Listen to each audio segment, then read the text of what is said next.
doing well out there. Andre is traveling. He will try to join us if he can. Sweet. But until then, you're stuck with us. So hopefully that'll do. That'll do. We got a few things to discuss. But let's say hello to everybody out there in the chat. We got Tim Hayes here. We got War Monkey in the house. D-Bud swinging that wrench around. We got Barry the Music Man, Gavin Ambrose. So many regulars here. Jill Powers is here. How you doing? We even have TGV Monster 24 sending in $2 to say hi, everyone. I see YouTube and StreamYard have screwed up again with their name. Yay! Business. Yeah, they had it fixed. Jeez. Whatever. And Dr. Longdongler sends in a thumbs up with a £1.99 to remind you to pound that thumbs up if you haven't done it already. Love it. And Ruby Hoob has gifted a membership. What a way to start a day. Wow. Welcome back, Paul. We're just getting things started. Good. I'm glad I didn't miss the fun part. Yeah, you didn't miss much. Good morning. How you doing? I'm good. I'm gonna learn to speak with the cadence of Norm Macdonald. It the things that way he says it and everything. And yeah. I think you're putting too much effort into it. Norm, I'm gonna work. really on just yeah, you're right. Stops every word. Yeah. Right. It's very right. Shatner-esque. He is actually. Yeah, we're gonna talk about things today, and they're gonna be funny. I promise. It was great, I promise they'll be except for funny. the part where she crushed my balls. Yeah. It's a great show. Great show. That's pretty everybody. much Norm. Yeah, he just kind of I'm not even going to touch that. It's like it's an effort for him to have to talk. It was like you know what I mean? If you analyze the best stand-up comics, they have a brain mechanism, an internalization of pauses that allow them to calculate and come up with lines on the fly. The best ones have that cadence, which lets them think while they're talking. Yes. It's one of the things I have found. Well, we might get into comedy today, so it's kind of a good way to get things started. Got a few more super chats here. Mark Fields, who always sends us in positive vibes, sending in some more, and sends some to the wonderful wrenches. Says the panel and the great audience. Well, thank you for that, Mark Fields. We appreciate. I think he means support. wretches. No, wenches. Wenches is what it is. Do we have wenches now? I hope so. Sweet. Like a pirate ship? Yeah. That's what I was thinking. Army matey. Soul Nightmare is in the house, and he sends in 10. He says F4 is still lagging behind Superman, which will hit 300 million today. I thought it did yesterday, but Superman will officially make 1 billion in the end because every time the Snyder Bros say it won't make it, insert an amount here, it does. I don't know if it'll quite make 1 billion, but it is pulling ahead of F4, considering F4's first week performance thus far. And it does have some competition coming up here, and we're about to discuss that, actually. So we've got F1 and F4 in theaters, but not F2 and F3. Not F2 and F3, no. We skipped over those for some reason. Yeah. My favorite news is the WNBA. A woman had her weave pulled out of her Oh, I head as she saw was that. playing. Yep. Yeah. That was hilarious. Time out for that. I said that Holy in the next NBA game, some bald players should wear a toupee and then like call for a timeout after it falls off. They allow long nails, those fake press-on nails. Oh, yeah. In the game, Those it's Flojo the nails. Thing. Yeah. No. Anyways, please continue. I just thought. No, what I find is hilarious about that whole thing is that, oh my God, like I said, is as far as I know, there's no rules that says women can't play in the NBA or the MLB or anything like that. Without a weave? They just can't compete at that level. It's, I mean, dogs have played in the NBA, haven't they? There's I mean, been at least in movies about it. I've seen it. Yeah. Air Bud second generation's coming soon, I think. So I'm not even kidding. There was like a poster for a promo for another one on like Disney Plus. Yeah, 15th Air Bud movie or something. Yeah. Yeah. So if dogs can play basketball, I don't see why women can't. I mean, woo, that language there is kind of spicy. Yeah. I know. I'm misogynistic as fuck. Yes. At least that's what they tell me. We might actually discuss that a little bit more later, Soul Nightmare. Miller is in the house. M. Miller sends in 35 South African rands. I think I know who that is. That would be Alex Kurtzman's whatever insert here. Skydance has to be looking at those dislikes and really considering if they're going to make a season 2 of Star Trek Academy. In a same Yeah, way. so I don't know if you guys saw that or not, but their downvote is pretty bad. They It don't looked care. terrible. That It looked trailer was awful. terrible. They don't care. What kind of upvote have they had? Anything Kurtzman touches goes this way. I don't understand what's going on over there, but I don't think the dislikes matter. No, they're in siege mentality. That's exactly right. It's like they're just flipping off the people who are mad. Mm-hmm. Yeah, like I think I said it, I don't remember if it was this show or another show where it was like at this point, they pretty much have to pander to the audience they have left, right? I mean, that's all they have left. This is kind of like The Acolyte. You guys remember, like I said then, the same kind of thing. They were basically pandering to that shipping audience. It's like, that's why it's keep getting talked about is, nobody's really watching it, but the few people that are either the hate watchers or the people who are into this shipping business. I hate to say it. One of my best friend's wife, we were talking about it, Discovery, and she loved it. Oh. Fuck, do I lose a friendship? Ew. Well, So these people exist, and she's not a dumb woman. Right. But you know what, Paul? I guess here's the way I can kind of help you compromise with this. The fact that they made it so bad and soap opera-y and all about who's fucking who and pronouns and feelings and space, like I think that could appeal to a woman a hell of a lot more than a man, especially gay men for sure. I mean, if anything. The problem is So that at least she's give it actually that. a very heavily technically oriented woman. She's into the whole computer business, or used to be. Did she? That doesn't mean she's still not a woman. Yeah. Has she been a fan of Star Trek before that show, Paul? I never asked her that, but my assumption is yes. Okay. I don't know that I would necessarily make that assumption. I would maybe make the assumption that she's familiar with it, but never really got into it. My reaction was so quick and unprepared that I had daggers. Oh, like if she had said, the Stacey Abrams episode was the best. Oh yeah. Okay. Yeah. Oh President man, she of was the sending world. daggers towards me. Oh my gosh. The trailer for Khan, the next Alex Kurtzman. Is that out? There's a trailer that was released at San Diego Comic-Con apparently. Huh. I love Holly Hunter, but she looks like shit.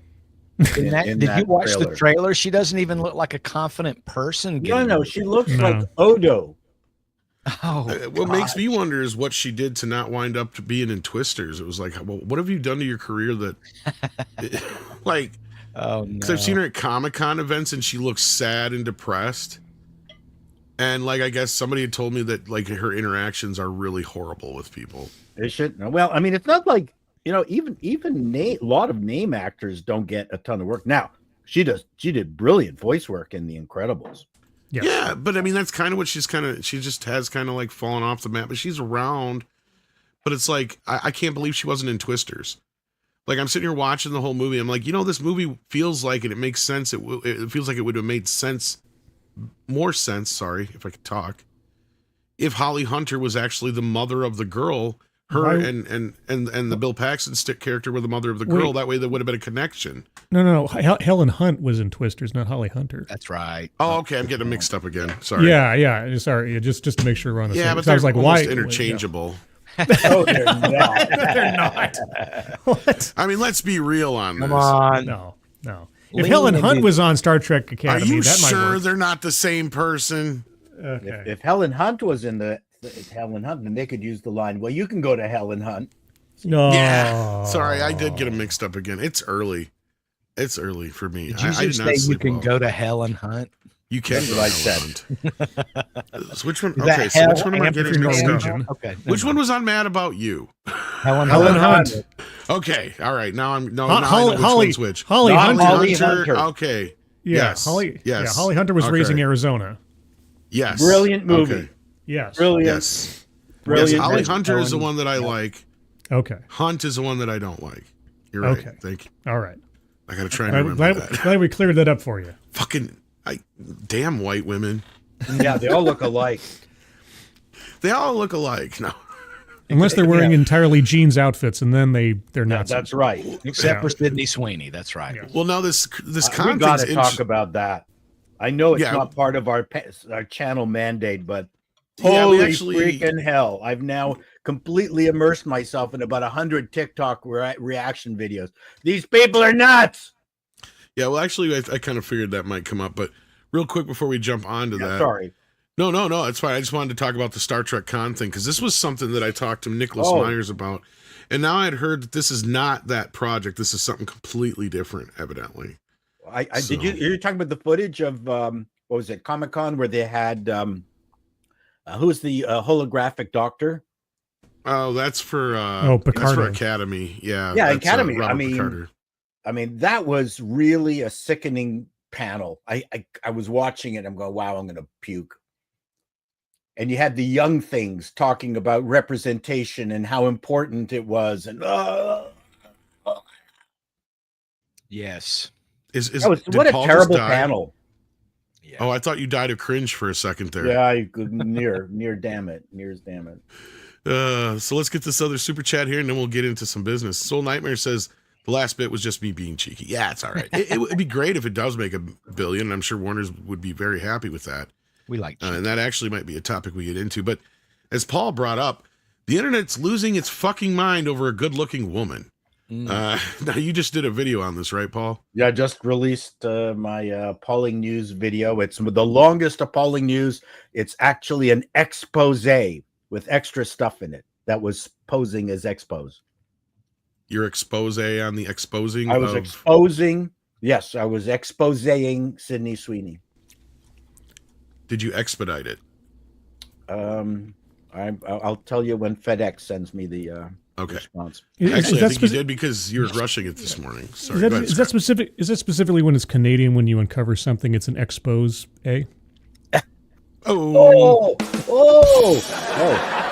Or would it be an expose? Yeah. Yeah. That's what. You see, when you expose something, it's a when you expose an expose, Yeah. And they're probably sorry about it. Yeah. That's terrible. My cousin exposed himself once. In Calgary. Oh yeah. So anyhow, this is taking the internet by storm, and of course, every woman is losing their mind over it because, God forbid, she's not some fat trans, Blasian woman, you know. Yeah. And we talked a little bit about this, I think, Paul, because you brought up the Brooke Shields business, and I'm like, this actually kind of reminds me more of when they did that same thing. As almost like not satire, but like paying homage to themselves when they did it with Marky Mark and Kate Moss in the early 90s, and that brought Calvin Klein back from the brink, right? Because American Eagle has never been a major clothing brand in the like I think I brought up to you. They're like, they're like third or fourth down the line from like Levi and some of the other kind of. Well, they're an outfitter. Yeah, they sell more than jeans. Yep. Yeah, exactly. So they're not really like known as like this cool brand, right? Like that was my whole point, though. Was like they're not. Oh no. Yeah, but this all of a sudden just made them huge, and it's kind of like what it reminded me of. Their stock shot up this week. A lot of things shot up. I set them up, you knocks them down, baby. Hey, wait till you watch my video and see the stock pointer. It has a very familiar shape.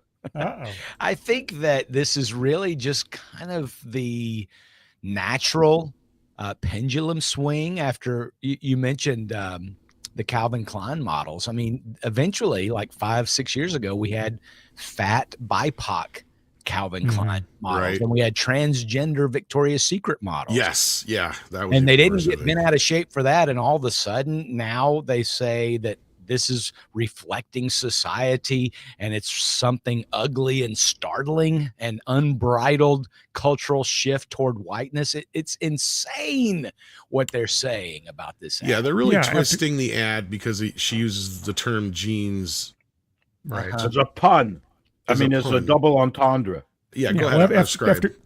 After 10 plus years of social puritanism, an ad that is I mean, and maybe it's just I just have the benefit of having lived longer than the last 10 years. Yeah. Is that ad is about as tame a thing Oh, compared to things from the 80s and so Yeah. on in the 90s than I God. can imagine. And yet somehow this is now shocking. It's like, oh, the Amish woman showed her ankles.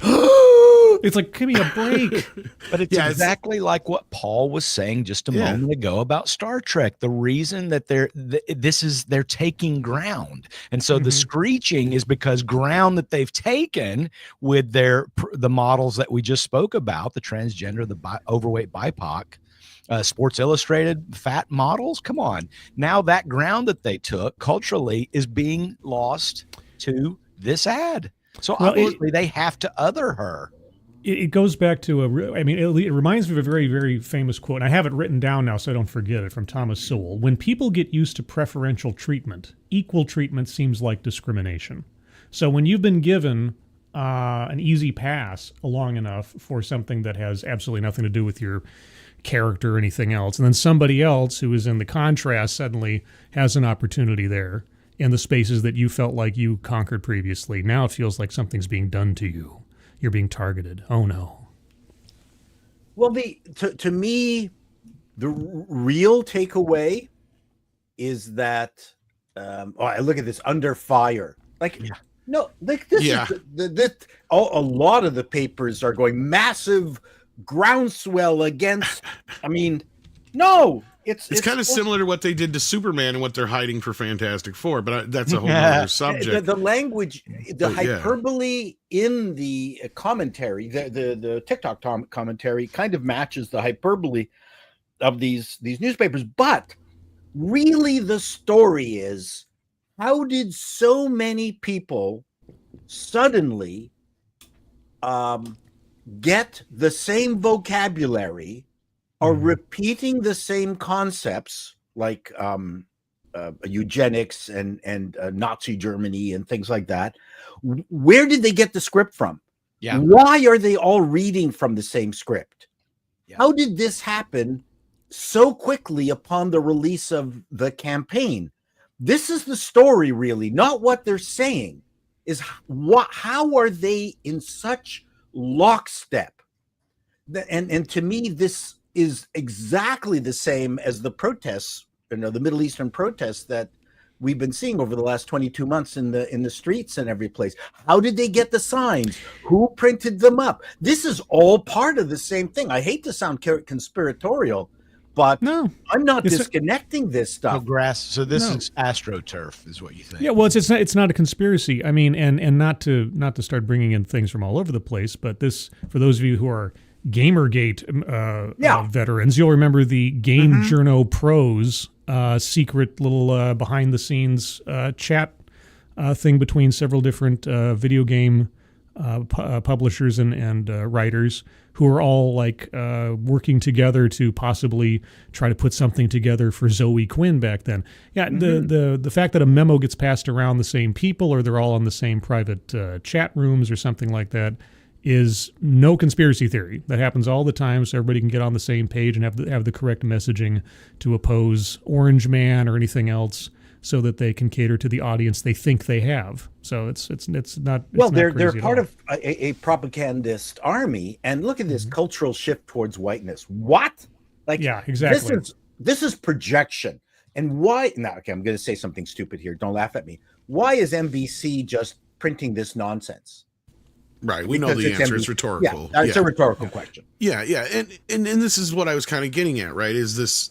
Aren't they embarrassed? Like, seriously. They should. And be. this is what Bill They should be Maher was ashamed. kind of talking about too, and we've brought it up, the echo hive mind bullshit nonsense. Like, why would they do this? This has less to do with the whiteness of it as it does to just the fact that she's a sexy looking woman, period. Forget about the color of her, right? Because Beyonce did a similar ad for, I can't remember what brand it was, not too long ago. Ain't nobody said shit. No. And if she was the spokesperson for this ad, there'd be nothing. I would suggest to you, if Dylan Mulvaney was the spokesperson, there would be nothing. Well, this is such bullshit. It is such utter BS. It's really hard to. Yeah, thank you. Please don't do that. Yeah, that's yeah. There we go. the projection in this, how they are, how do I say it? They're analyzing this this pun, this double entendre to death. Mhm. I don't understand how they can get so much mileage out of it. So, I mean, in my video, I mean, I used a fraction of the videos I downloaded out of TikTok. Now, interestingly enough, a lot of these people have deleted their videos from their TikTok stream. That I thought was pretty interesting. I would go back to try to redo the TikTok video because it didn't get, I wasn't able to download it particularly well. And I went back, it's gone. So now one of the things that absolutely no one so far that I can recall that I've seen has reported on this, I mean, from the positive side, is that this is actually a campaign for a helpline, a text helpline, and all the money from the sale of her jeans are going to that helpline. This is a charitable effort. They don't care. That's the other punch. Well, no, but you know what? I think they would truly be embarrassed if they knew that this was the reason for this particular program. Now, I think, you know, from an American Eagle perspective, by doing this little bit of charity, they're raising the brand. That's Sure. why the stock price went up. The stock price did not go up because they're going to make a ton of money on the Sydney Sweeney jeans. They're not. I mean, unless they're pulling a fast one. Well, and I don't know if this is real or not, but I believe they may have issued an apology. Who did? American Oh, Eagle. I hope not. To whom it may concern, we apologize for featuring Sydney Sweeney in our recent advertisement. In hindsight, we underestimated the combined impact of her blue eyes, blonde hair, and general hotness. Also, we did not realize how big her boobs would be. Our marketing team has been sent to denim sensitivity training. Okay, this is Thank you for your a feedback. joke. Yeah, I know. Yeah, stop. But this is please stop perfect. emailing us. We're trying to recover from the group chat fall. That's No, this is perfect. This is great. Yeah. yeah, it's great. I'm Yeah, surprised it no is a one's bunch made, of babies. Yeah, Yeah. basically. I'm surprised nobody's made the eagle imagery reference. You know, Oh, the sure. Well, Yeah, they're not sure. even leaning into that. It's like you have an Uber, you know, fucking, you know, Call them German American eagle. And here's fascism the and other blah blah thing. blah. Yeah, This is part of the hypocrisy of it all too. And so far, I don't think anyone else has mentioned this, but in my video, I talk about how all these progressive women are talking about eugenics and Hitler and all these, you know, that making that kind of connection. Independent of the fact that eugenics is just trying to improve a pool of genes, it happens naturally. Good people are attracted to good people. Fit people are attracted to fit people. That's eugenics, right? And most of these women are probably pro-abortion. That's eugenics. yeah, So fuck you. yeah. Other people have brought that up. So, now is Oh, this okay. where it actually started? No, Okay. I was just saying, Paul. Like, you're not the only one who said that. Actually, Yeah, I mean, there's the irony. These are the women. Like, I'm actually pro-life. I mean, I'm pro-choice. Yeah. But yeah, the irony of this does not escape me that these women are absolutely hardcore pro-choice. Mhm. Yet not just that, they're pro-trans and kids, Yeah. trans rights and all these other. that's right. Things- Isn't that eugenics? Cutting off someone's Exactly, nuts? yeah, Isn't you're that literally eugenics? I'm sorry. Yeah, you're altering your body, basically. Yeah, Yeah, this is eugenics. You cows. yeah. So is this where it started from? This Actually, album? I think it's the first one. This was sort of a reply where somebody okay. asked her, like, "How is this?" Oh, Nazi okay. I see what you propaganda?" got here. Yeah. Yeah, sorry. Let me get the other one first. My This is bad. kind of where I think it started over on Threads, but I think it all kind of I don't know. I'm not sure it's AstroTurf, Paul. I really think the triggering just occurred because Sydney Sweeney just sort of has this natural effect on certain women. Well, they hate the thirst. You know, yeah, They don't like that she's conservative. Let's fucking point out the elephant in the goddamn room. that's true because she Even did though she has defend- never flat out said that she was, she has Never. hinted enough that they know they can smell one. Yep. And they're like, oh, she's conservative. We have to go after her. And that's where I'm surprised. You guys just brought up the American. Like, I can't believe they haven't leaned into this even more at this point with the American Eagle part of it and all this other stuff. But as we just said, had they done the same exact fucking ad with Beyonce, ain't nobody would have said shit. That's right. And Beyonce would have been dressed even more. I'll link some of the. I mean, through my research, I mean, I've got all this pile of pictures and things like that. But are these people part of some kind of massive group chat, or are they seeing each other's videos and winding each other up and wanting to join the, put their voice in with everybody else who is talking about the same bullshit? And if that is the case, then we've got the joke from Monty Python and Life of Brian, where the mother goes, "You should all be individuals," and they went, "Yes." The whole group goes, "Yes, we are all individuals." Yes, right. So here actually is Beyonce doing a Levi ad. You didn't hear about it because nobody said shit. Right. That's racist. Here she is, practically in the same kind of outfit, or even just as. Look, she's at a diner. Yeah.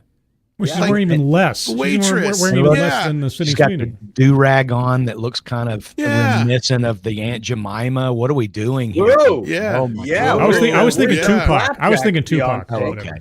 Yeah. No, but like, stretching. she's in the stretching. service industry and all that business.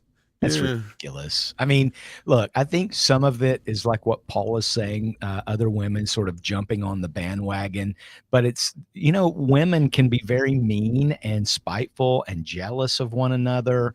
And so they see Sydney Sweeney just rolling around in her jeans, showing off her décolletage, which they may or may not have. Most of them maybe don't, or they wouldn't fit in that small size jeans. And it's just easy. Let's just tear down the pretty girl. Who cares, No, you're absolutely 100% right. I hope that Sydney Sweeney doesn't address it at all. I hope she continues. Oh no, I hope everyone's quiet. Yeah, in fact, I hope she leans into it even more. And she has been. I don't think this is very big. I mean, it's big because it's on social, and some of the newspapers have brought it up. Right. But this is brilliant for America. If anything, it's having a Streisand effect, Paul. No, that's what's happening. This is the Streisand effect. Yeah. The MAGA girls are buying their American Eagle jeans right now. And I think that it would even be, some of this could be just clickbait. It's like, hey, here's a great excuse to put Sydney Sweeney in the header of our article. More clicks. Look, I'll tell you, Yellow Flash puts her in almost every fucking thumbnail on Saturday night, whether we're going to talk about her or not, just because she's hot. It used to be Margot Robbie, and then it became Sydney Sweeney. Exactly. Good one. Yep, you're right. You're right. Spoilers. Although Margot Robbie is truly the superior specimen, at least actress-wise. Look, it is what it is, but look, I like having America's sweetheart. We used to have that, right?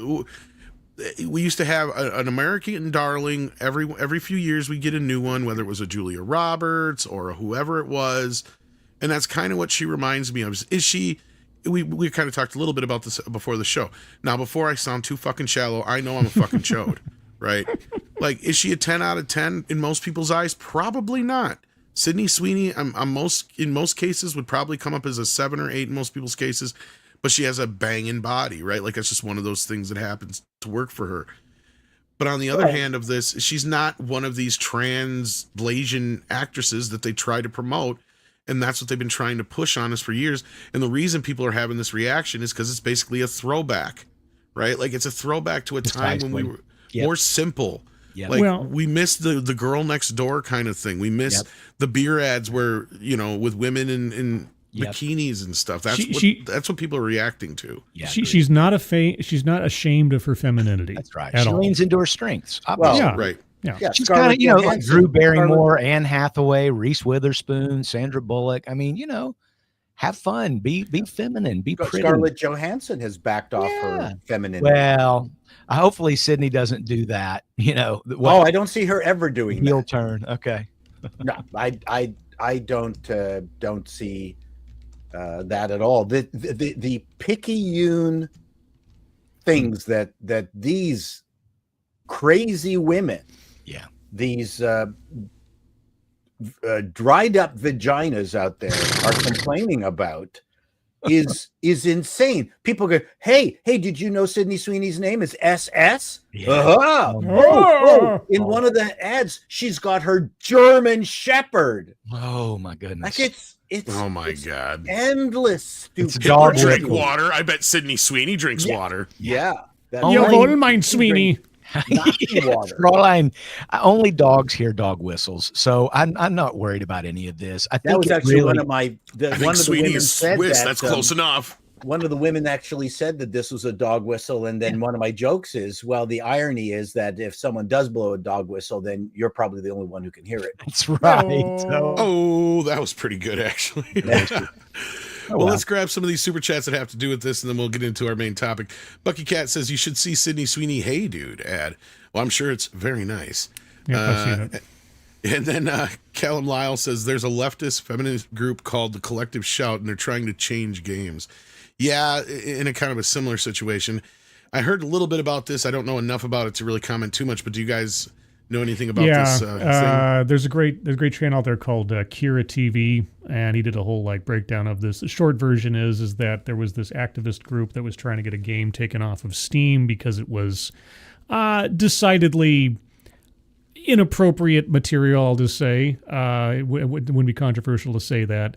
And then when they tried to do other things, they weren't able to get these games and other things taken down. So instead, they started going to the credit card companies and saying, hey, your money is being processed through you guys to buy this obscene material, and you should shut it down. And so now they're attempting to make credit card companies and payment processors the moral arbiters of who can buy what, which is both evil and brilliant at the same time to get your way. And there's a lot more to it that we probably can't go over here. But if you want the real breakdown, check out Kira TV, Kira TV on YouTube. He just did a video on it about Collective Shout. Also on the Looks like top Bleeding half Fool. of the paper at bleedingfool.com. It's called Gaming's New Gatekeepers. Oh, there you go. Never mind. Forget Now, Kira TV. Go over to people, Bleeding a lot of things happen this week in gaming. So Microsoft is now doing age verification for Xbox usage, and Steam just got bought. So there's a lot going on. That's the name of the You article. got bought? Yep. By who? Let me go. Oh man, that would have been that's That's kind of a big deal, yeah. Let me see. Holy smoke. Steam. No, wait. Hold on. Oh, Steam got bought? I doubt No. He is Wait a- considering selling. That's the rumor. Oh, right now. Gabe. Newell. Gabe is considering. Oh, okay. Gabe, All yeah. right. Gabe Newell is considered that because he needs Yeah. more money. Well, I Exactly. think he just wants to get out of it. Sure, I can. Yeah. I'll just retire. So Don't we sell kind it. of dip into all that on here. So Okay, interesting. All right, Sure, well, we're all wanting to sell our businesses. I mean, it's happening. he might make a few shekels off that. I'd say he might. well, speaking get of a- shekels, I don't know if it made much for shekels, but had it been put in theaters, it may have, because we have some numbers for Happy Gilmore 2, and holy shit, totally. I believe this is a worldwide number, but Yeah. fuck. Huge. It's huge. 46.7 million views. Oh my god! The biggest Netflix US film opening ever. Now, last night we did the fuzzy math. We cut this in more than half, right? We took, let's just say 20 million people would have went to see Happy Gilmore 2 in theaters and paid $10 a ticket. That's $200 million right there. That's pretty much what Fantastic Four made this last weekend. So I'm sitting here looking at this going, wow, had Netflix actually put this in theaters? Could this have actually been the number one movie this last weekend and beat Fantastic Four or gave it at least a run for its money? Paul, go ahead. I would Take say the lead. genetically, this is the perfect streaming product. That's the thing you need to take into consideration, right? Like that. It's constructed beautifully as a streaming product.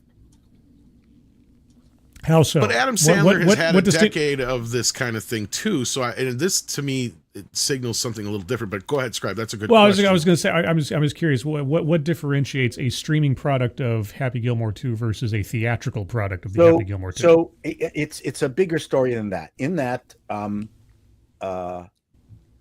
he is one. Sandler has actually, because of the contract that he has with Netflix, cultivated a Netflix persona. He's one of the few people that you go, oh, I trust almost everything he does on Netflix.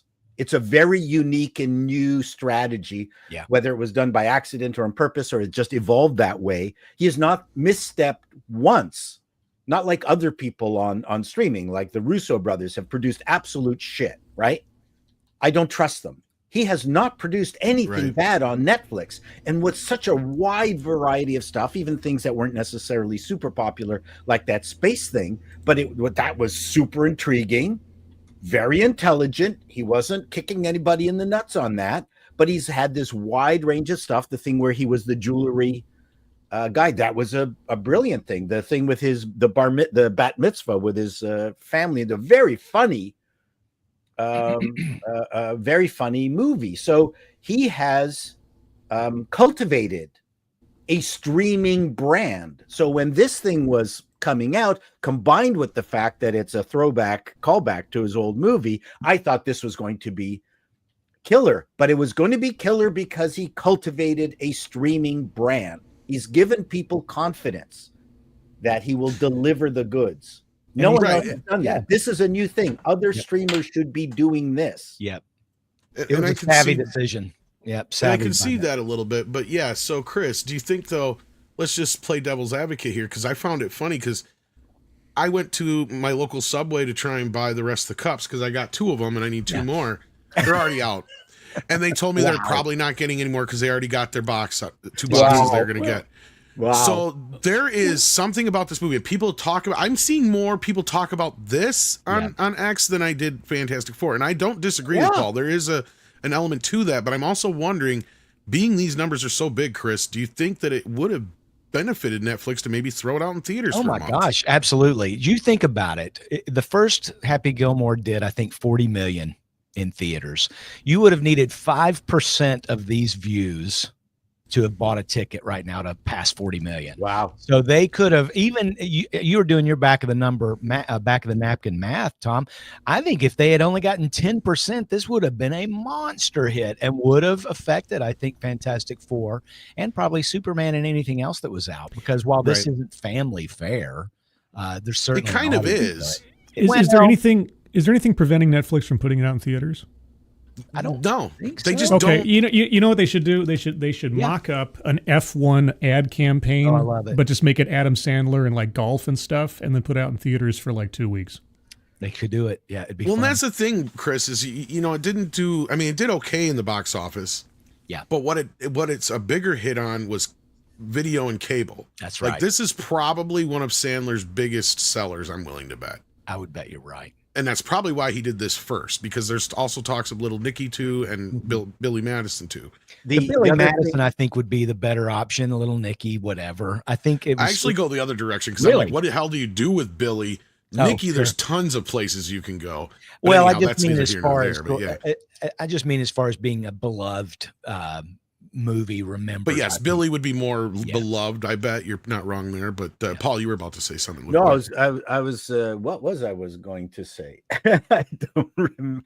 There was something. Okay, so I think Netflix's next move is to make a one-off branded Netflix theater where they only show their own shit.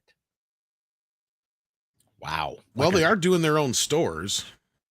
Yeah, no, I know that, but I'm saying a theater where they have fun, where they kind of keep it in the branded streaming milieu. Yeah, I don't disagree with that. I mean, they could buy up some of these theaters that closed off. Right. Well, but you do selectively. You don't want to become a theater chain per se. Alamo Drafthouse type thing. Yeah, but you want to do it in enough places to where it does. No. Oh, I agree with you. You. Yeah, so not a full-fledged, but like I said, you just buy up some of the little places out that are out there. But anyway, Scribe, I know you got to leave us soon. So what's your take on this? I mean, I don't know if you saw the film or not yet, but for Netflix, this is a big deal. Yeah, it is a big deal, and that is amazing numbers for that kind of thing. Because this could even be more than that when you think about families watching together and stuff. Yeah, and Netflix would be well advised to capitalize on this and do a limited theater run or something. There's no reason why they couldn't or shouldn't at this point, and it would probably do well for having a. You could potentially, and I've heard different things about the events in the movie. You could potentially do a double feature. Just do Happy Gilmore 1, Happy Gilmore 2 as a double feature special. Yeah. and then have a whole Minecraft interact with the movie audience kind of thing. It probably wouldn't cost them all that much in the grand scheme. They'd probably make a whole lot more on top of it. And I unfortunately I have to split for work stuff here in a minute. Yeah, but just because I threw it in the private chat, but I wanted to just ask because you're talking, Paul's talking about how Sandler's got this contract and he's sort of the Netflix guy. Again, as I said in there, maybe I'm just late to the game on the idea. Yeah, are streaming services turning back the clock and becoming basically an old studio system deal where they have their locked-in talent that can't go anywhere else? Sandler's Netflix's guy, Taylor Sheridan is Paramount's like guy. old Hollywood, yeah. Well, yeah, it just reminds me of that sort of. This is their branded source for comedy. Adam Sandler's Netflix, their branded source for drama. Taylor Sheridan at Paramount, with these names that are recognizable and entities unto themselves. Is that a winning formula that Disney Plus just hasn't found yet, that Hulu hasn't found yet, or well, maybe not Hulu because they do more. There's some more. Well, I think they've tried with the Marvel thing. Yeah, but is that something that other streaming like dedicated streaming services like Apple and elsewise either don't have or are trying to create? Do you think? It's certainly an interesting idea. They during the most recent actors-writers strike. There were a few studios and I believe streamers that used that opportunity to get rid of some long-term contracts with people that were not delivering. Mm-hmm. So it's a dangerous thing to do. I'm just really impressed with Sandler in the fact that he's really cranked out an awful lot of stuff for Netflix. The guy's a machine. He's a very, is a responsible, is a responsible business person. I mean, at the same time, he's managed to carve out his niche audience. I mean, I always used to give him shit when he was over at Sony because he would just sit there and spend, $100 million of Sony's money to take his family and friends on vacation. Right. And they just set up a Jack camera and do some goofy shit, and he'd go, zippity-doo, and that was a movie. And this is where I was really reluctant to get into this film in the first place because I have not been a fan of his last 20 years of output. And I was a huge fan of his initial stuff, but Scribe, I think you said you hadn't seen it yet, but I have. Are you possibly going to check it out now that the buzz is kind of out there? Or? I may. I mean, I haven't seen the first one since I think when it first came out. Adam Sandler was always sort of a well, you kind of don't have to because they do flashbacks when. You don't need to watch this. This is relentlessly dumb. I actually enjoyed it. I don't have any. I thought I would. Yeah, I don't have any overwhelming impetus to, but I may if I can do so with a friend or someone else that appreciates it. Then, but by myself, But I have to split, guys. Unfortunately, quick thing tomorrow. I think I'm going to do a double feature on TED Excellence because they've dropped 2 7-minute long talks. And usually these things go for about 12 or 13 minutes. I thought I'll do a double feature. So how does it sound that we'll find out how inclusion increases the bottom line, and how far have we come in gender in children's literature? I don't know. Boy. I guess we'll find out. Good luck. It was either that or the 12-minute long talk. My black resilience is my superpower. Good. So it's either going to be a double feature or a one-off. Is that tomorrow. anything like Black Girl Magic? I assume so. She's from the thumbnail I saw, she's really pushing the fact that she's got roots in Roots, but like the show or no, just the outfit. It's a very ethnic outfit. I'm sure it's very legitimate, but anyway, I know Roots with Kunta Kinte. Yeah, maybe not quite that. But anyway, guys, that'll be tomorrow at 6 p.m. Pacific, 9 p.m. Eastern on my channel. Elsewise, good luck. To a work meeting now. So everybody have a good rest of your Wednesday. Nice to talk to you, Paul, Chris, and Tom, and Audrey in absentia. Take care. Guys. Subscribe. Bye-bye. Loser. Okay, here's one thing that is semi-spoilery, but it happens right away in the movie. And then this is the one time in the movie they don't flash back to something in the first one. And it took me the time to actually go back and watch the first one again to remind myself that same exact bit happened to his dad. That's why they did it that way. Because I was like, oh, the dad kind of made sense. This I hate. Yeah, this was no. I agree because the problem I had with it was it seemed kind of mean spirited. Yeah, And not only that, you have Sandler bringing in his wife as a character in the movie. I mean, she's not like prominent, but it's still a point that clearly he was getting her out of the way. But it also feeds into the story. So as I got past that and into the movie, because here's the thing I noticed, especially after rewatching the first one again, the first one reflects Rocky quite a bit. This one reflects Rocky Balboa quite a bit.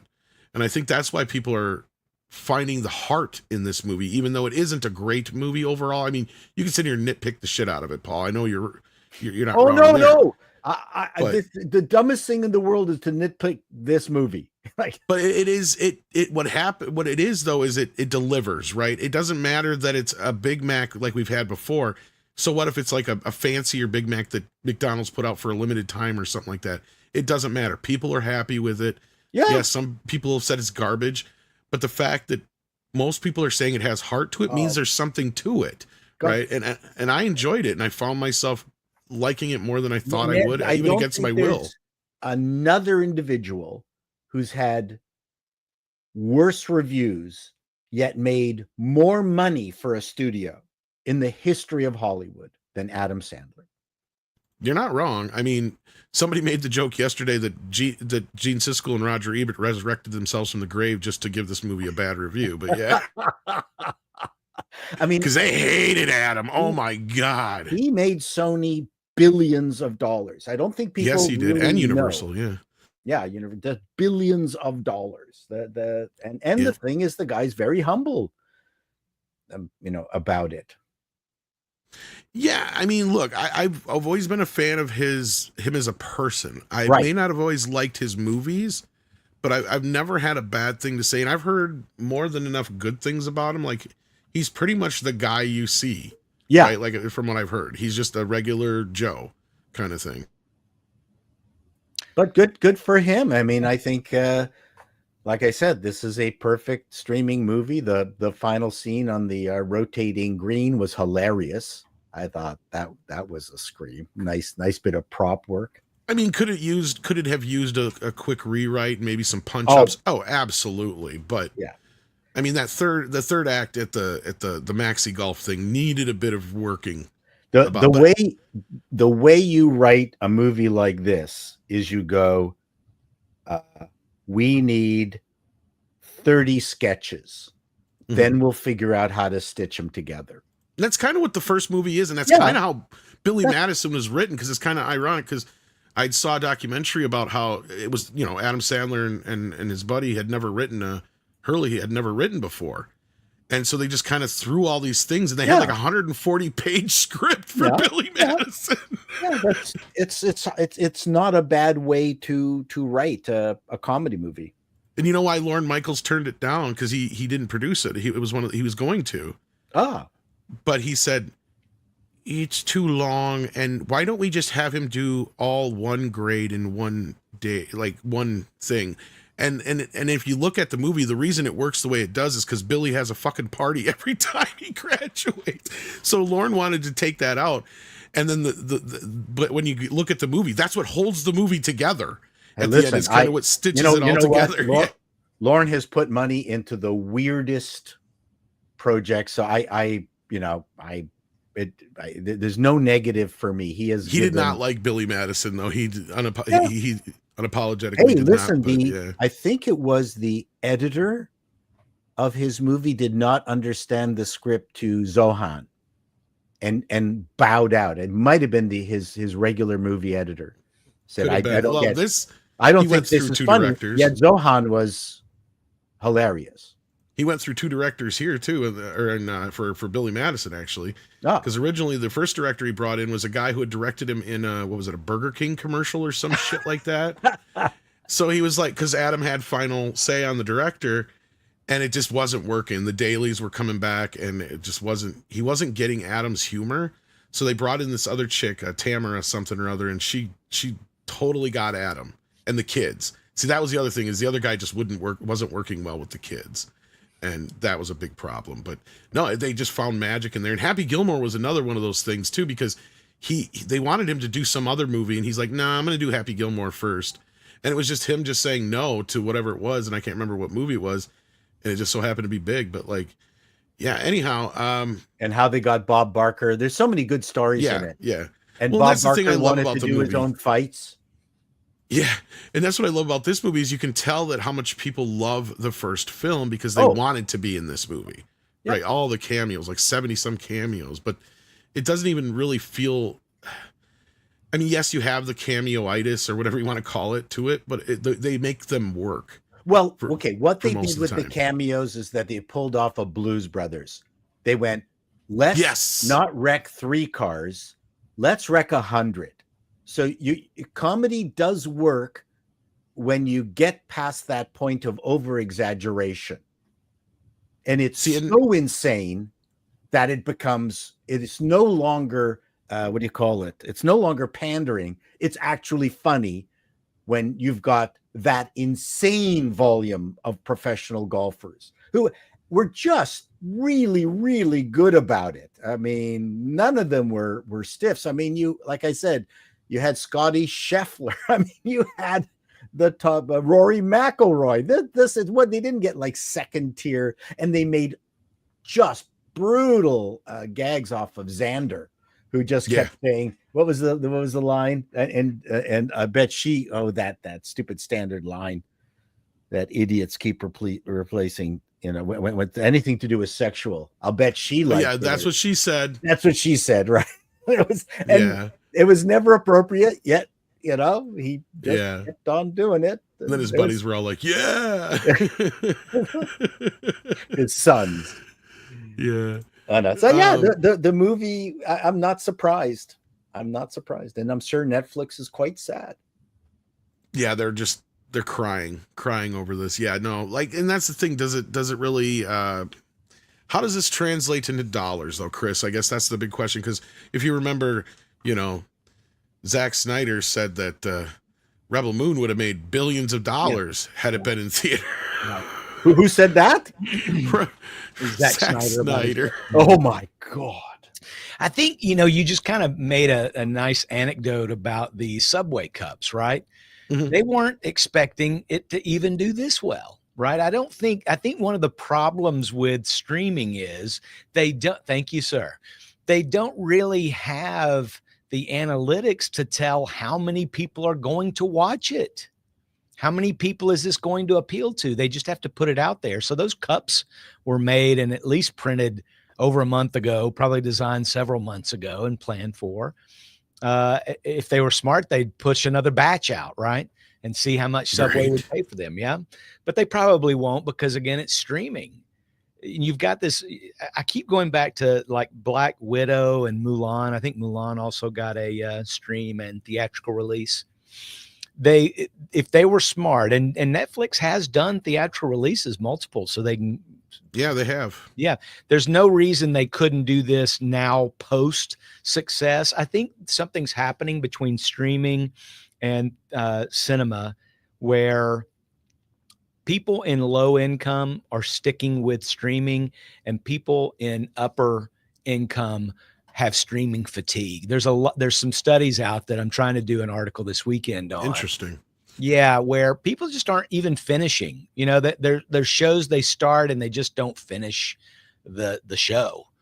So there's something called streaming fatigue and sort of this lower 12% people. They don't go to the movies. They're strictly streaming. Mm-hmm. And then you've kind of got this group in the middle, and then you've got this group on the upper end that they prefer the cinematic experience, but it has to be an experience. And I think a movie like this, I haven't seen it yet. I think a movie like this would have ticked a few boxes that would have gotten people in theaters rather than being a brand new Adam Sandler comedy. This being a proven IP and the nostalgia's there. And, that's sort of been the milieu lately with a lot of, reboot, not really a reboot, but sort of a legacy sequel, if you will. I think this could have done well. And I certainly think it would have done better than the Karate Kid sequel that just came out. Oh God. Yeah. I mean, I think that's easy to say. Yeah. But here's the thing about this. And I to go off of Paul's initial point and kind of where you're coming at this with, and I see that is an interesting research story to get into, because I think you're right. I think this is showing what middle America wants to see. Yeah. Right? Because as we were saying before, Happy Gilmore was a huge hit on video, and not just on video. I bet if you go back and look on because it used to show on Comedy Central all the time and all that stuff, I bet you it was one of their higher viewed shows. And from what I remember hearing, the reason this movie got done in the first place, because yes, Adam's done sequels in the past, but one thing he has never done is sequels to like his first decade's worth of movies, right? Like that iconic golden few that people kind of consider his greats, like Billy Madison, Happy Gilmore, Wedding Singer, Little Nicky, all that kind of stuff in that era. I know that's kind of the end of it, but I know I don't like Little Nicky either, Paul, but there's a lot of people that do, and that's the one that I have to say that's kind of the cutoff point of that first era of Adam Sandler. What was it? Right? 40 dates? 50 First Dates was one of his better ones. Yep. I love that. It. That's in that era. Wedding Singer, though, is a good one. I think that's his peak, in my opinion, right? Like that's his peak as far as comedy. And so that's again, so you have that aspect of it. The point I was getting at is you have that aspect of it. You have one of his initial golden favorites that finally got a legacy sequel, right? Yeah. So I think there's something to that. I think you have a point there that could have got people's butts in the audience out of their seats, or out of their homes and into the theaters. Those type of people who normally wouldn't go see movies, maybe even because of the fact that it's something they want to see. And there was a pent up kind of almost like I'm not going to say this would had done as well as Top Gun Maverick. No. The same audience that came out to see that though, right? That that's middle American audience. Yeah. And I think he could do the same thing with what's that other movie? And the one with Jack Nicholson, The Anger Management, even though that didn't do super well at the theaters, I think just as a spectacle of getting Jack Nicholson back, or Big Daddy maybe had the kid grown up or something. There's a couple of more movies he could do like that. I don't know that Rohan would do well. That's sort of past that. Well, the beauty for him is I think he owns all of his characters. So, and that's where the Happy Madison Waterboy. Has there been a Waterboy 2 yet? There is talks of a Waterboy 2 was another one that was brought up. I think he's also doing a Hubie Halloween 2. Okay. Is also in the works. But his Netflix ones, I don't really like. That's the thing, is like he does sequels to those all the time. Sure. To me, it's like if he's going to do a Wedding Singer 2 or a Billy Madison 2, that matters to me. And I think that matters to most people then, because you're talking, like I said, that initial 10 years of his work, right? Because he has like 3 decades worth of work. Yeah. There's like the early era, which is his, post SNL, the stuff most people remember and love and is beloved. Yeah. Then you have the middle era, which is kind of your stuff. And then you have the last 10 years, which has been all his Netflix stuff, which has been hit and miss depending on what you're into. I know some people who just like adore like the Hubie Halloween, and they love the one that he did with Jennifer Aniston with the murder mystery or whatever. The murder mystery ones and stuff like that. Yeah. So like, in that case, like Paul's not wrong. He has his audience here. I can't say for sure if it would have translated to theatrical necessarily, but I think this would have been an exception. And I compare it to how Disney was stupid and didn't put Hocus Pocus 2 in theaters. Yeah, I don't understand the logic, because again, I've thought about this and thought about this. Like, you get 47 million people watching this movie. How many new subscribers did Netflix get with this, right? That was kind of what I was asking you initially, like 20 minutes ago. The offset? How do you offset that? Well, you release it for a limited time in theaters for people who don't have Netflix accounts. That's it. And you could even say at the end, the savvy move would be to have a special message from Adam at the end of the movie. Wait till at the end of the credits. I know that what was the Henry Cavill movie that surprised everybody had a special. Oh yeah, the drug one. Yeah, the child. Sound of Freedom. You get him to say something at the end, and you offer everybody sort of a discounted Netflix subscription at the end of it, because the people going to the movie, they don't have it on Netflix. I mean, it's almost targeted. Cool idea. It's a cool idea. And they would have at least brought in, like we just said, $50 million if only 5% of those views went easily. And that's how you offset that. They've paid Adam Sandler, I think they've renewed the contract once, so it's over $500 million that they've paid him. I say he's one of their highest paid people over there. Huge. He's definitely their golden child. And he's worth that. Yeah. But how do they get that money back? Again, I've never understood how they're able to quantify. You just said it. You just said down churn. I was just going to say, you just said it yourself. Not only the churn part, but bringing in either new subscribers or people who have no longer subscribed, bringing them back into the fold. Right. And see, that's what I think this movie had done. Because you even had people like my friend, my whole entire life since I was in kindergarten, asking me about this movie. He's like, when does Happy Gilmore, and this is another reason why I think it should have went to theaters. He goes, when does Happy Gilmore 2 come out? Yep. And I said, it's already out. It's on Netflix. He's like, really? Because I didn't even know it came to theaters. I'm like, well, it never went to theaters. Right. They could have even just done trailers. And at the end of the trailer, here's your QR code to sign up for Netflix. And well, I agree with you. They should have put it in theaters. And not only that, now you can't put it in theaters by itself. You have to put it with either Happy Gilmore 1 or do something extra because you already shot your wad on it, unfortunately. But this is why I'm suggesting a Netflix-only theater where they can go in and they say, you buy a ticket and we will give you 6 months free if you watch our stuff in the 30 theater days or something. Whatever. Yeah. So way more synergy between people who are not streaming your product at all than you are. It's like, to me, it's the Apple strategy. When Steve Jobs said we're actually going to open Apple stores, there wasn't a single person who said you're not fucking nuts. Well, and then on top of that, I agree with you wholeheartedly, Paul. I think it's a great idea. In fact, it'd be a great place for them to premiere all their stuff. And that's how they make a big deal out of it, right? Oh, yeah. Is you get to go to the theater, their Netflix specific theater, to see Stranger Things premiere episode on the big screen before it ever drops on Netflix, right? And if you've got a network, if you've got a Netflix account, it's half price. Right. It's you or a fraction, like 1/4 or even free, maybe free. But and try to appeal to those people who are watching Netflix on their phones or laptops or whatever. Yeah. It's the cinematic experience. Exactly, especially when you're spending the kind of money you were on things like Rebel Moon. Because piss on it as much as I did, that was one of those things where I'm going, why didn't, even regardless of, I can say what I will about Zack Snyder, but you spent the kind of money you did on that, and it looks like a theatrical feature film, and he is a. Was that on Prime or on Netflix? That was on Netflix. Zack Snyder went down to Netflix. His last 5 movies have all been Netflix Got to features. deal with them. Yep. Rebel Moon was so bad. Yep. Part 1 or part 2? Both. 2 was worse. I thought 1 was one of the worst things I had ever seen in my life. Overwrought. I mean, I don't want to get into it because I'm just going to get PTSD again. But and number 2 was so bad. I'm going, how was Watchmen one of my favorite films?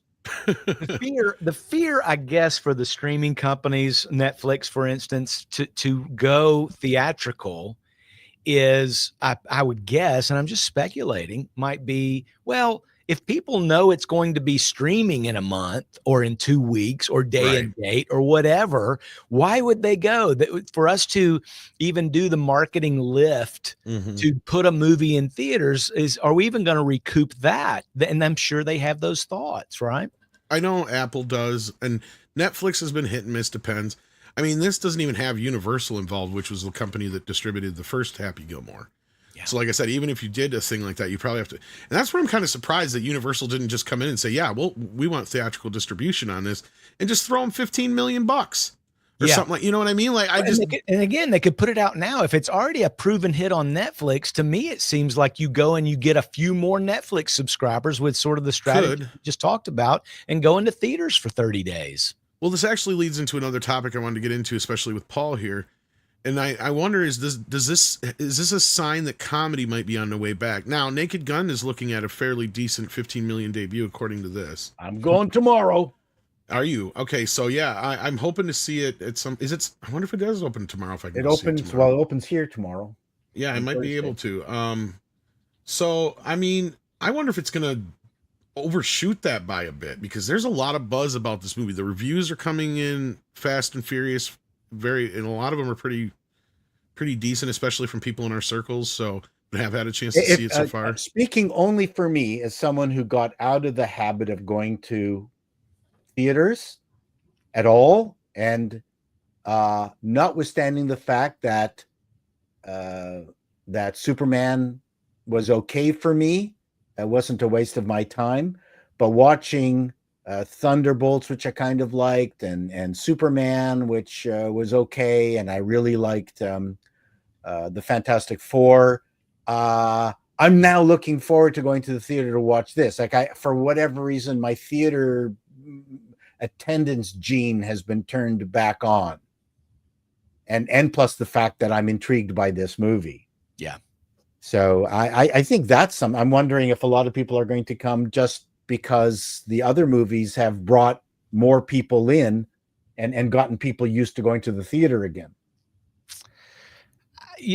I don't know how the premise. I like it. I don't know how this is going to do. I know Liam Neeson can do comedy, particularly straight comedy. If you've seen him try to do that improv bit with Ricky Gervais, that was funny. Just thinking about it makes me laugh. Oh yeah, me too. And but I think it could be really hilarious.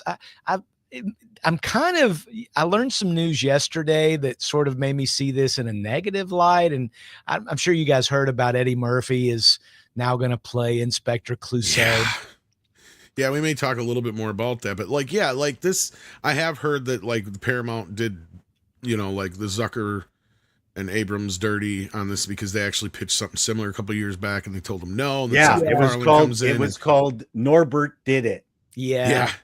Yeah. I hope it's good, but Spinal Tap 2 is also coming out. And this was another point we were making before the show is like, yes, we're happy to see comedy on the comeback trail, but we'd like to see some more original things, I think is the point. And that's kind of getting back to like the Pink Panther business too, is like, even that I was kind of disappointed because I don't want to see Eddie Murphy as Clouseau. Now, if you were giving me like an animated version of the Pink Panther and he was doing the voice of the Pink Panther, that'd be totally different story. X5, I think the donkey gets a spin-off movie or whatever. Once I started digging into this story about the Clouseau thing, and it turns out that Murphy has sort of been attacked. He was actually going to do it 2 years ago. Steve Martin. No. Even all the way back before the Steve Martin movie, he was up for it, kind of like he was being. Oh, I see what you're saying. Yeah, because I looked back into it too, and like 2 years ago, this was initially announced. Because I remember I'm thinking, God, didn't we talk about this already? And I went back and looked, and sure as shit, he's been attached to this now for a while. The thing is it's like those movies. Like if you've never seen A Shot in the Dark or the Pink Panther, the originals, missed out on cinema comedy classics. They're the two best. And I feel like when you try to do, it's fine if he wants to redo Dr. Dolittle or Flubber or whatever. But those movies are so already perfect, and there's no real need to redo them. And I feel like you're not going to get a new younger audience that wants to see an aging Eddie Murphy do a pastiche of a character that's only going to appeal to the people that would rather watch the originals anyhow. I don't think this is a good idea. Now, I'm not saying that applies to this new Naked Gun movie, okay? I think this is a Son of Naked Gun, which you said, Tom, I think on this show should have been the name of this. And I think it should have too, but this could be very funny. And I'm not saying the Eddie Murphy thing won't be funny. Apparently he's going to be French Haitian or something. I don't know, whatever. Maybe if they're going to try to skewer the Pink Panther stuff, I don't know, but this could be a lot of fun. I don't like the behind the scenes stuff, but we'll see. I mean, I could be wrong with the Eddie Murphy thing, and so could Andre, but because look, I'll be the first one to say it. Eddie Murphy's possibly one of my favorite, if not my favorite actor of all time. Yeah. Like if you put a gun to my head and I had to pick one, it probably would be him. And maybe he is a Pink Panther fan, but the problem is Eddie Murphy's comedy styles normally don't mesh with what Clouseau is supposed to be. And we really got into this last night. And I mean, he has done kind of like nebbish, squirrely characters before with Bowfinger and Norbit. Bowfinger and was fantastic. I just need your guys' help. Myself and Script Doctor have got original comedies that we've written. Can anyone out there, if you're interested, all you studio heads, if you want an original comedy that will make you billions of dollars, please contact me. Don't worry, I'll punch them up before they send them in. I'm kidding, of course. They don't get me involved. But no, like Tom's my agent. I would like to get back into punching up. That was what I was good at. See, and that's kind of with Adam, like with the Adam Sandler thing with Happy Gilmore, is I liked the movie, but I didn't love it. Yeah. Like I'm watching it and I'm going, if you'd have just tweaked this here, done that there. Like there's even a character that's brought back that you're like, they get one moment to really shine. It's like you should have brought them in a little bit sooner as far as their participation in the tournament. You know what? but there's just little things here and there, like it would have just you know made what? it that much but better. Then there's other things that might have failed. Like it's. Oh, you're not wrong. It's a collection of. I mean, seeing a movie after the fact is the easiest way to obviously to critique it. And you've got the happy accidents that you didn't count on that actually made things work that you didn't count on, and then there's things that you counted on, and then you hired a joke killer that fucked it up, and then so you put it all together and you throw it out and you hope that the whole thing worked. There's no there's only a certain amount of science involved with this stuff, especially comedies. The thing that's interesting to me about this is just how it's also really skews hard towards men.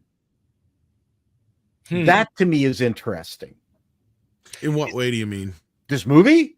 I mean, the Adam Sandler. You mean that it's actually a pro male kind of? Well, it's film? just guys. Like, well, I mean, how many women are really into PGA golf? That's just it. And I mean, and or Adam Sandler movies for that. Or Adam Sandler. Although actually, women do kind of tend to like Adam Sandler. You know, and that's the other thing I was going to say is that especially the murder mystery ones. Ramona I mean, Adam really Sandler comedy.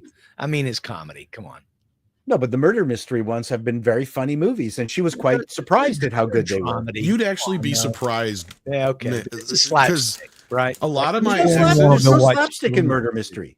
Okay, I'll tell you right now, I've had a lot of exes. They wouldn't like shit like Jim Carrey and certain other things, but you say, "Oh, how about this Adam Sandler?" Oh yeah, I love Adam Sandler because he has this sweetness about him. I think, and he's gotten to be a pretty good actor. He is a good actor. And here in Happy Gilmore, he kind of shows off some of the things that I can see what women are kind of seeing in him, right? And that's kind of what the whole movie is kind of about. And it's one of those movies, and we did talk a little bit about this the other day, so I'll keep it brief. But like where it is one of those few movies where you actually tear down the original character, but you don't treat him like shit throughout, and you actually get to rebuild him, right? We actually get to see him succeed, unlike The Last Jedi, where you got Luke going, "Get off my lawn! It's time for the Jedi to die!" Wah! You know, and shit like that. That's not Adam so much in this movie. He's actually hiding a lot of or Happy Gilmore in this movie. He's actually hiding a lot of the pain while he's still trying to be a good dad, and his kids still adore and look up to him and believe in him, right? It's not the type of shit we're used to. So it's what we've been trying to say is like, you can do this kind of storytelling. You just have to be able to know that the audience loves the original hero and they want to see them succeed. Yes. Right. And that's just that's the key. It's not that hard to do. Tit milk pouring down your beard like a hobo. Right. Exactly. Let's see what you guys are talking about out there in chat, and then maybe we'll get on out of here. All we got Eclipse Warlord who says 43rd birthday celebrated. The start with laughs and appalling news. Well, there you go. Now for some Midnight's Edge in the morning. It's your birthday, Eclipse Warlord? That's awesome. Congrats. Milestone achieved and unlocked. 43. I remember 43. That was that night with that hooker and Catwoman. And look, I can't get into that on YouTube. But happy birthday to you. And hopefully many, many, many, many, many, many, many, many more. Hopefully you get to be older than Paul. Paul's pretty old. He's older than dirt. And but we love him for it. And with that, I just want to say happy birthday to you. And hopefully you have many more. I already said that. So goodbye. One of the things that I've realized gives me pleasure, just with regards to X, is having someone who I thought I was friends with block me on X to find out that they've died. That really makes me feel good. They blocked me. Fuck them. Let them die. That's terrible, Paul. That's terrible. That's ghoulish. It's one of my stand-up jokes. Grimzilla sends in 5, says an 8.8 level earthquake hit the Pacific yesterday, and Japan and Hawaii were hit by a tsunami. I don't know the full details. I hope everyone is okay. I do have details because I'm headed out to San Francisco for Labor Day weekend. So my selfish self was going, boy, I hope nothing got destroyed in San Francisco before I get there. It wasn't as bad. It got downgraded. So it was getting 1 to 3 foot waves, a little higher than usual. But apparently... I'd rather be safe than sorry with people. So that means probably a lot more lives were saved than probably would have been, though. Yeah, I think Hawaii did get hit pretty hard, but not nearly as hard as they thought. And California didn't get anything at all, hardly. So, it got downgraded to a Gavin Newsom.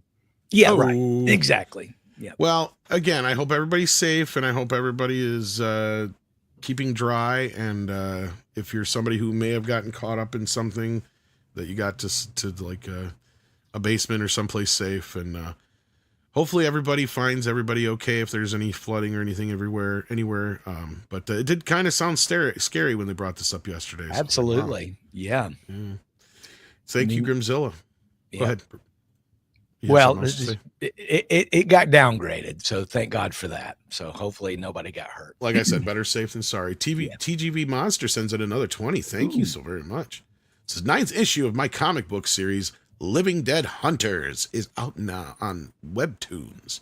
It's about 5 people fighting the living dead and monsters in an abandoned town run by a cult. Episode 9 introduces a new villain, and I'm very proud of this one. Well, glad to hear it, TGV Monster. Wow. So check out Living Dead Hunters on Webtoons. There you go.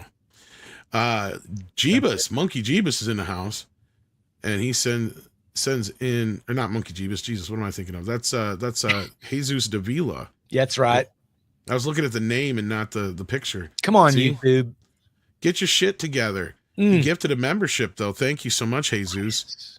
Base Player 2011 Iffy, at least that one's right, says if you want Netflix to put stuff in theaters, have the Academy make the rules say that in order to get a nom, you have to release it in theaters.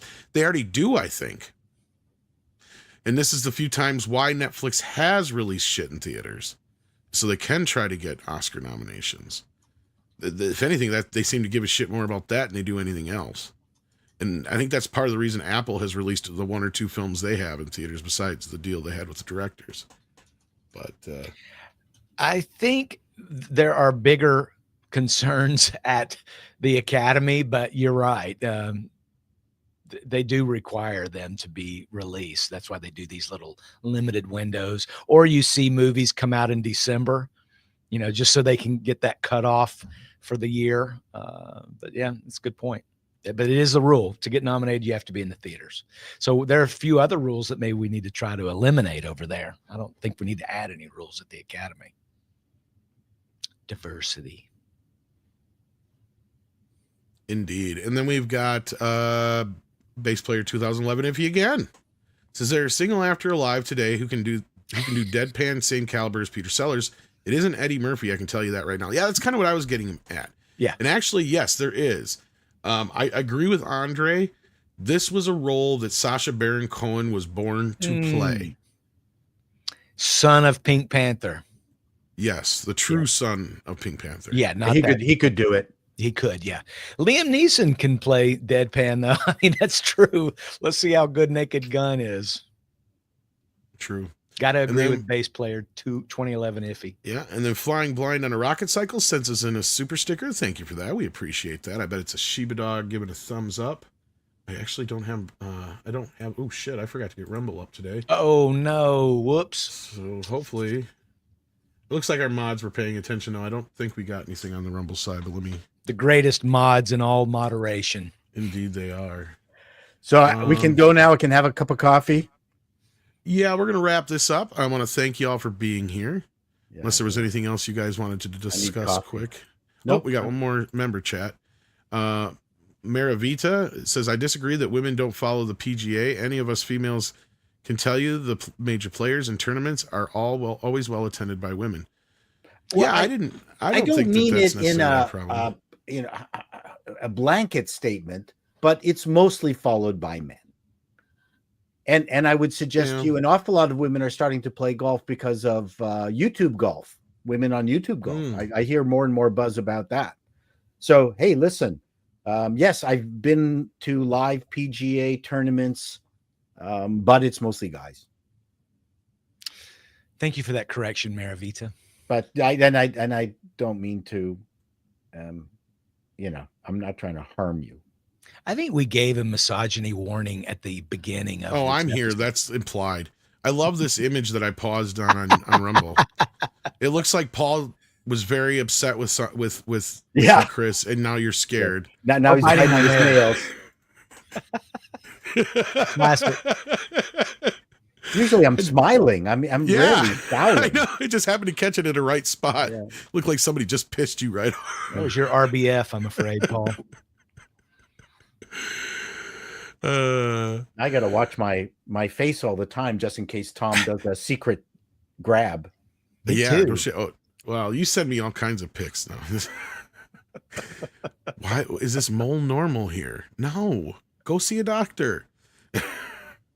Speaking of, Paul, you got a video coming up, don't you? Or well, it's you out. just finished, or it's out I already? finished Okay. yeah, it's out. My take on the American Eagle Sydney Sweeney controversy. Why have the left, the woke women, melted down? Why are women lecturing other women about it? I don't think there has ever been a less important issue to freak out about. I think that we're now at peak woke. This could be the indication of all of this ending soon, just because it is so nuts. I don't get it. So, anyways, go to Appalling News, which is APAULING, because I'm a comedian. I make funny word jokes. So Appalling News on YouTube, and please watch my documentary on the women of TikTok attacking Sydney Sweeney, and American Eagle. And I've never heard of American Eagle. Yeah. Now I know. Check it out, because Paul's been working on this video for 6 months. Yes. Yes, you put a lot of work into this video.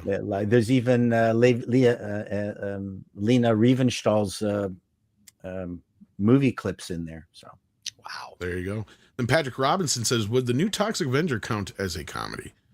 Yeah, why not? Should in be. most circles it should be. Let's hope it's funny.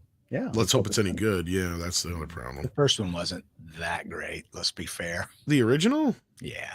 I love the original. I had the poster on my wall. I've seen it several times. But as far as like a remake goes, I'm just not so sure on this. But yeah, Chris, what you got going on over Bleeding Put off by Peter Dinklage too. That is another problem. Yes. Yeah. We do actually in the morning. We'll be dipping into that Inspector Clouseau, Eddie Murphy stuff. But you can get over there. We barely mentioned that gaming's new gatekeeper story that's still on the top of the phone. Yeah. Bleeding Fool. Mission Impossible is just a kind of a surprising digital release date for that. And that Nexus project that we were talking about a while ago did very, very well. So I want to thank the Midnight's Edge audience that tuned in for that. But it's all at bleedingfool.com or at Bleeding Fool on X. Or you can get my hot takes that get way off the Bleeding Fool beaten path at Chris Brawley on X. I had a blast today, guys. Glad to have you here, and thanks for being here, Paul. Check out their channels, and of course, check out Scribelight as well. Take care of yourselves. And bye, everyone. Other. We'll see you very soon. So Andre says it's time for Koalas in the rain. Koalas in the rain. No fucks given. Koalas